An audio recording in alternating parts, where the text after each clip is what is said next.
It's day 8 of your 30 days of 3-card spreads. My name is Katie Rubin.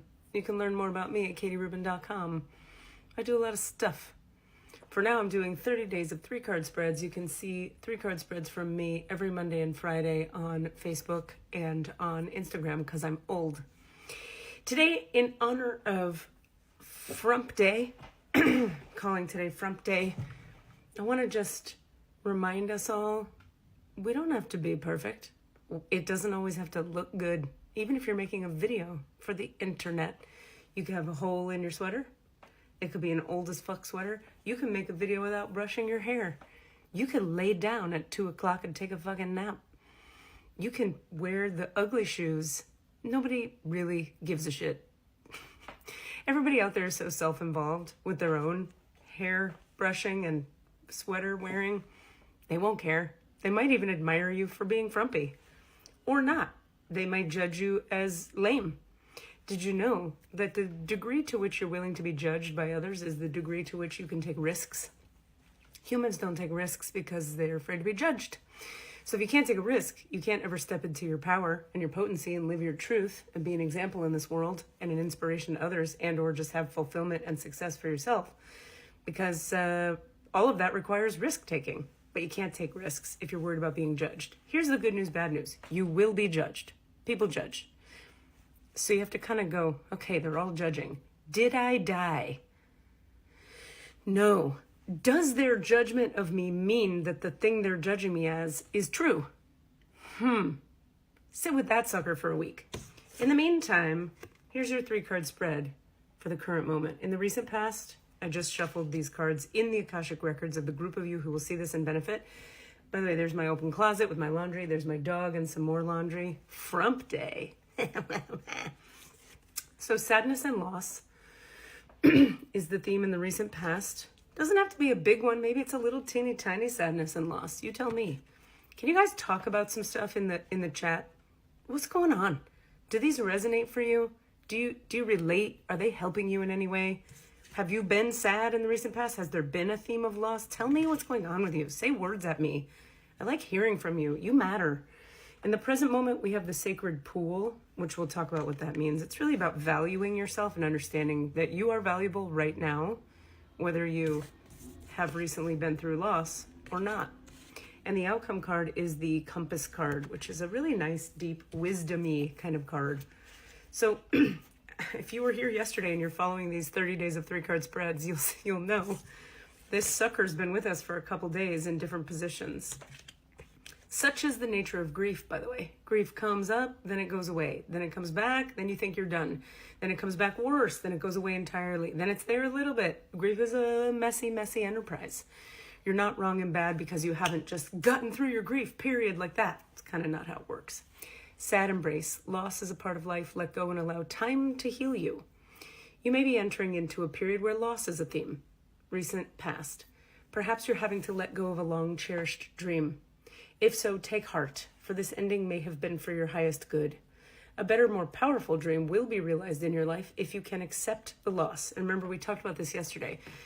If we can't accept the loss, we keep the thing. We hold on to the thing that we don't want to let go of because we can't deal with, or we choose to not deal with, or we refuse to deal with the loss. So then the refusal and the keeping of the thing acts like an energy that blocks you from receiving new stuff. Okay. So, a better, more blah, blah. Relationships based on faulty foundations are meant to end at this time. Disappointment is a form of perception. If your expectations weren't met, a sense of loss arises, along with sadness and grief. Express these emotions. Tears are like healing rain that can restore life to a parched inner landscape. Growth is always assured. Whatever the loss, however great it is, let go and experience your feelings so that you may soon see the beauty that lies ahead. Letting go, meaning, remember this, spiritual people, letting go does not mean just like, never mind, forget it, just move on, do other stuff. Pray, surrender, let it go, spiritualize your way around it. No, let it go means feel it. Go into the worst of the sadness, and then in so doing, that's what facilitates you letting it go. Present moment is the sacred pool. What's that about? Let's find out. The world is a reflection of your thoughts, feelings, and beliefs. Embody the love you wish to see in the world. When you look in the mirror, do you like what you see? This card asks that you focus on self-love and self-esteem. Reflect by the sacred pool and be at peace with yourself. A detached self-examination made with rigorous honesty is called for now. I have a scratch on my wrist. Can you see how far you've come and how magical your life is? Do you notice the spark of the divine shining through your eyes? When you're conscious that you're the embodiment of spirit, it becomes easier to act in good conscience. Then you'll reap the greatest rewards. Your unique service to the world is not only needed, but celebrated. See the love within you and know that if you cast it upon the waters, it will return to you tenfold. Be at peace, for you are beautiful and loved. Act with surety and confidence, and success shall be yours, whatever your inquiry. So this is all about self-esteem. It's, sometimes in order to have self-esteem, people have a hard time with this one, I find. People who've been through trauma in particular, lots of trauma in your childhood. Sometimes you have to literally effort your way into self-esteem, meaning you have to sit down and kind of think about it. What have I created? What's working in my life? What's right about me that I'm not getting? What's right about you that you're not getting? I had a teacher once who used to say, everything you don't acknowledge about what you've created and achieved and done well at becomes the limitation of your future. In other words, if you don't go, wow, I did the dishes this morning and now my kitchen is clean and that feels good, then you start to sort of like chip away at your self-esteem every time you don't acknowledge your successes. Even the teeny tiny ones like doing the dishes.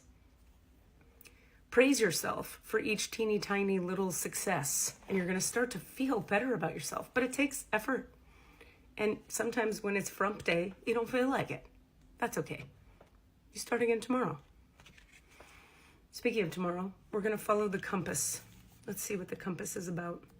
That reminds me of that little piece of advice I'm just giving there. It's like we all have these things, particularly at the new year, where we're trying to do better or be more or strive or step forward or heal or let go or call people or stop calling people or whatever we're trying to do, right? The key to change is having mercy with yourself when you fail at the change. If you can be merciful for it and then try again, that's the journey. You don't sort of like arrive at the perfect arrival spot. There is no perfect arrival spot, but there's a lot more peace along the way if you can be merciful with every step along the way, including the backwards falling down steps.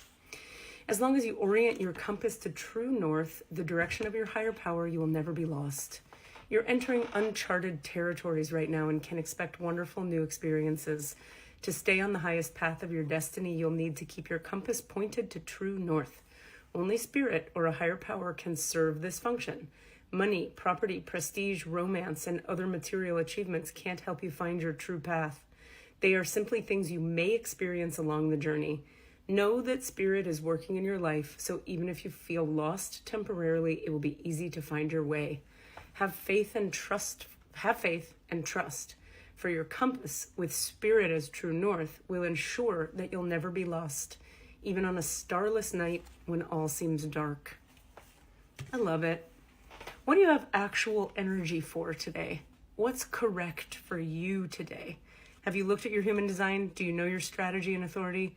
What if you just followed strategy and authority today, all day, one moment at a time? And what if that's enough? We need your help at our GoFundMe. Do you work for a corporation? Can your corporation match your donation? Let me know. And I love you. Be good to you today, okay? It's Thursday. It's almost Friday. The weekend's right around the corner.